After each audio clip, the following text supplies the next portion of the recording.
Writers, hey, it's Mr. Laval. Hey, I'm coming live to you guys from my closet here, and this is my workspace, my teaching space right now, where I get a little bit of privacy. Hey, I wanted to talk to you guys today about planning out your comic. Okay, we have our personal narratives done. They're published. They're on loose leaf. You guys have submitted those. I'm excited to read them.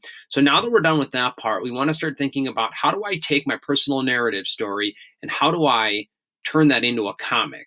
Comic really is a story, right? It tells a story in sequential order, just tells it a little bit differently. It tells it through a lot of illustrations. It tells it through a lot of dialogue and then passages of time. So we're going to start planning that out right now and thinking about that next step. What I did is you got to think back to a couple weeks ago when I was talking about my spring break trip to Mexico. And I said I had a week-long vacation. It was an amazing vacation. I could have wrote about so many different things. But what I did, I took my personal narrative story going to Mexico, and what I did is I wanted to focus on one small event. And by focusing on one small event and doing a comic on one small event, I'm able to use greater details. And we know that details make writing, hopefully you said exciting, right? We've been talking about that. So I chose just that part when I was in the airport in Mexico City. And I planned my comic around that moment. And it was a few hours, right? Instead of the whole week. So what I started thinking about now that I have a published personal narrative piece is, all right, that moment in the airport, the layover, I want to start brainstorming, okay? And I need to think about what details do I need to include in my story now that I want to create a comic about? Okay, so I have to start thinking about number one, my characters. Number two, my setting.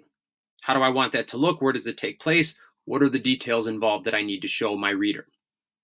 Number three, what are the big events that happen in my story, in that small moment part of my story, or whether it's your whole story?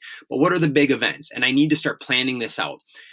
I want you to start making some notes and planning this out in your in your writing notebook, excuse me. I don't have my writing notebook. What I ended up doing is putting it on a piece of paper here, and I'm going to show you my plan. All right. So I started thinking about my characters in my story. And instead of including all of my family members, I decided I was going to just include myself and then the cashier at the restaurant of where I ordered. Okay. So I made some notes about that right here. You can see that under characters, I put me and then the cashier. And the cashier, if you remember from my story, speaks only Spanish. So I made a note of that.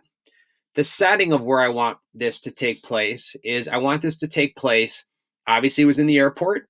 It was at the fast food restaurant. And a couple of details that I want to include for my setting are the grill, showing the workers grilling my food, and the counter where I ordered my food. The big events, and this is really important, guys, is there's 5 big events, and I put a number by each of them, so I wanted to tell these in sequential order. The big things I want to show in my comic and in my story is I had a layover in Mexico City. I was hungry and I wanted food. I had to order completely in Spanish. I thought I did a really, really good job after I was done. And then I was sadly informed at the very end that I got the wrong order and I didn't do that well. So those are the big events that I want to communicate in my graphic novel or my comic strip. So this is my plan. And as we've talked all along in writing this year, a good plan is going to lead to a really good writing piece, or in this case, a comic. So your job today is to plan out your personal narrative comic. All right. Again, who's involved in it? What does the setting look like? What are the big events? My recommendations for you: do not have too many characters in it. Think about some specific details that you do want to include. And this is going to eventually set up our scenes and what we're going to call storyboarding.